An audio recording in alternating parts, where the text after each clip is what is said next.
I, 38 female, am in a weird situation with my boyfriend, 40 male, and his friend, 40 female. My boyfriend has had a very, very hard year. A few months ago, his mom got very sick. One night after work, he went out drinking with a couple of guys from work. We lived together and were in the process of packing up. Well, I was, because we were moving to a new place the following week. I was packing until close to midnight when he texted me. He said he had drank too much and just couldn't deal with getting an Uber and asked if I would pick him up 45 minutes away. Of course, I said yes. When I got to the bar, I texted him and he said he'd be out in a minute. Some girl came out and came over to the car and introduced herself to me. She said she was his very good friend. I knew her name because she got to high school with him years ago, but I didn't even know that they were still in contact. And thanked me profusely for coming to pick him up because he wasn't in any shape to take an Uber. That seemed a bit odd to me because of course I'd pick him up, he's my partner. Anyway, we chatted for a minute and I apologized for my appearance, basically sweaty from packing all evening. I told her that I'd been packing for hours. She asked me if I was moving and I told her yes, we were moving to a new place next week. She seemed slightly confused, but she'd also been drinking, so I ignored that. It almost felt like she thought I was just his buddy that was kind enough to come pick him up. Meanwhile, I'm his partner. Fast forward to his mom's funeral a few weeks later. She was there and she came up to me and apologized for not being available to help him more to plan the funeral and to be his support. I told her that it was okay, no problem, but I was also thinking, huh?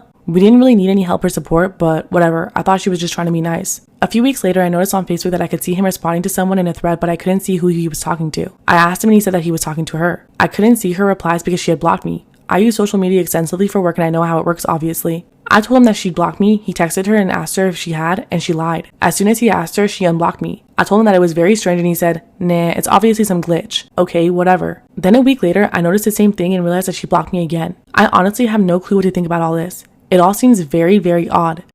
She also mailed him a copy of an old high school yearbook. I asked him why and he said he wasn't sure, but I do realize he had to have given her his address. But also, he never even mentioned her to me previously, but meanwhile, he'd been out drinking with her. And there were guys from work there as well. Does this seem strange to anyone else? I don't want to create a thing out of nothing, especially when he's been dealing with so many issues, but I'll have to admit that it all leaves me feeling strange. I'm ready to kick my younger sibling out. I'm 36 female, and due to family situations, I live with my younger sibling, 14 NB, female to non-binary. It's relevant. I like to think that I'm an accepting person who has tried super hard to accept my sibling moving to they them pronouns. I even contacted their school to change their name and their pronouns and insisted on my family doing the same. But lately, everything is an issue because of this. It's been 8 months of absolute hell. They still have their longer hair and for the most part are female presenting. They wear crop tops and short skirts. Recent outfit they wore shorts with knee-high socks and boots with nice pink shirt, hair and pigtails. A woman passing us said to her kid, move over and let the girls pass you, and my sibling flipped out, screaming about being misgendered and how annoying it was even though this woman wasn't being rude on purpose. It's constant little snide remarks about me being a boomer and being homophobic. You wouldn't get it. It's a Gen Z thing and we're more accepting than your generation. Of course you would say something like that. You can't just assume someone's pronouns. You have to use they, them until they correct you. We can't watch Friends or How I Met Your Mother without them talking the whole way through about how this kind of behavior wouldn't be tolerated now. We can't read certain books, newspapers, use certain websites. It's annoying as fuck and I'm sick of it. I can't watch a film without a comment about, where's the representation for NB people? Any romantic films or TV shows gets a, oh look, another hetero couple because we don't see that enough. I can't recommend anything anymore. What about this dress for that event we have coming up? Absolutely not. Why would you recommend that? Because everyone will assume that I'm a girl and I'm not. So then why do you wear skirts? It's not up to you to dictate what I wear, and you're being transphobic to me. I can't open my mouth without a correction or, actually, we don't say that anymore. So I'm done. Done with the eye rolls, done with their friends saying, oh, that's so sad that she doesn't support you. Done with trying my best. I spoke to our aunt a few days ago and she said that they can move in with her, so I'm going to speak to them tonight. Things have to change pretty soon or they have to leave because I can't deal with it anymore. Am I wrong for wanting to kick them out? Story time about how my aunt kidnapped my dog. So a little background information, I was 14 and in 8th grade. I had a 4-month-old puppy that I would take care of because since I wanted the dog, my parents were like, you have to take care of him, blah, blah, blah, blah, blah. So put him in the crate, went to school, came home, thought everything was good until my dog is missing. So now I'm like, what the fuck? Because it's literally a 4-month-old puppy.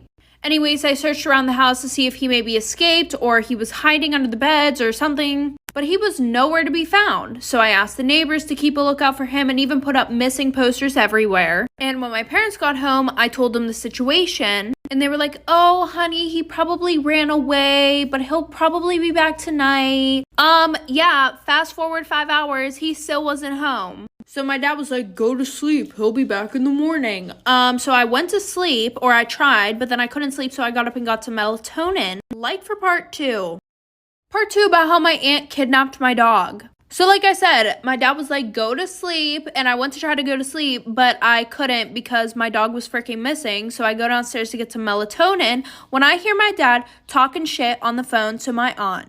He was talking about something with the dog, But my dumbass starts walking across the floor, and all of a sudden the floor creaks, so I run upstairs, get back into bed, and go to sleep. So the next day after school, I tell my dad I'm going to go to my aunt's house because she didn't live too far away, and I thought, okay, well, maybe she's seen him run around her neighborhood, whatever. And he was like super off about it at first.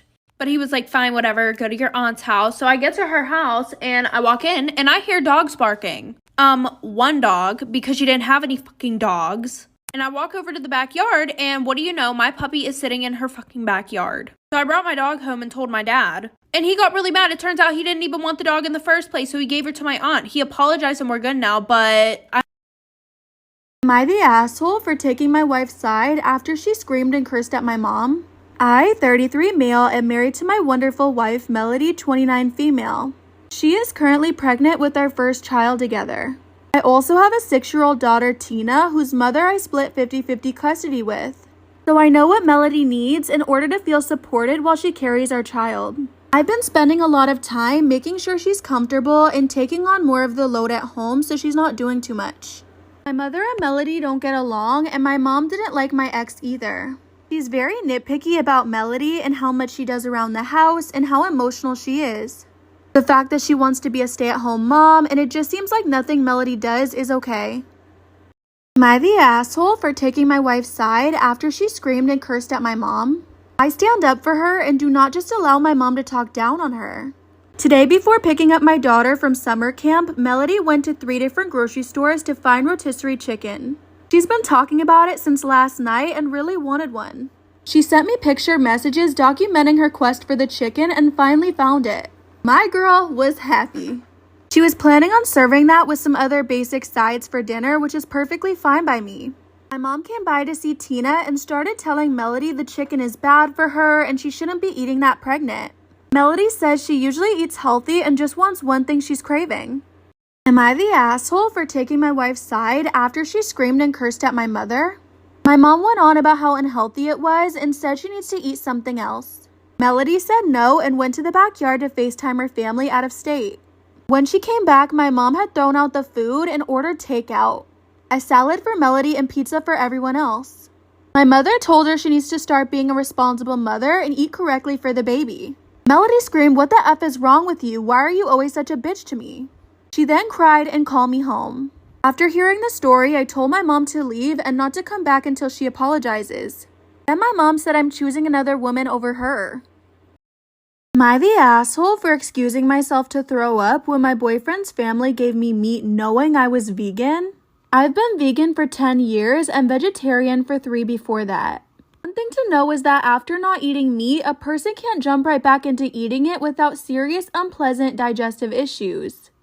One time I accidentally ate it at a bonfire party and spent the whole next day and a half fighting for my life on the toilet. And another time, it came out both ends at the same time and that was fun to clean. So I decided if it ever happened again, I'd just have a quick puke.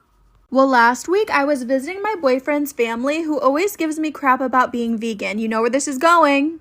Am I the asshole for excusing myself to throw up when my boyfriend's family gave me meat knowing I was vegan? On the last day of spending time with them, they said they made me a meatless family recipe. The pasta was a chunky red sauce with a bunch of veggies and it was kind of weird tasting, but when they asked, I said I liked it. His dad was like, "Ha, did you hear her? She said she likes it." His dad revealed it had ground beef in the sauce and I was like, God damn it, internally because I had a 4-hour flight in the morning. And I did not want to spend it blowing up the airplane bathroom, so I said excuse me and walked to the bathroom. His family was like, what the hell? So as an answer, I didn't shut the door when I did what I did and I puked. Am I the asshole for excusing myself to throw up when my boyfriend's family gave me meat knowing I was vegan? It was dramatic, but I'd rather it come out easily than unexpectedly on the plane or bus. His family got mad at me for throwing up with the door open because my boyfriend's brother's kid's daughter got grossed out. This caused her to puke on the floor too. I was upset, but I said, better out than in, huh? We left and my boyfriend is mad at his family for obvious reasons, but also kind of upset with me for how I handled stuff. Making everyone hear me throw up, not cleaning the splatter, and then heading out. I said I wasn't being dramatic and didn't want to blow up the airplane, and the splatter, they're lucky it didn't come from the other end. Am I the asshole for saying it's disgusting to shower twice a week?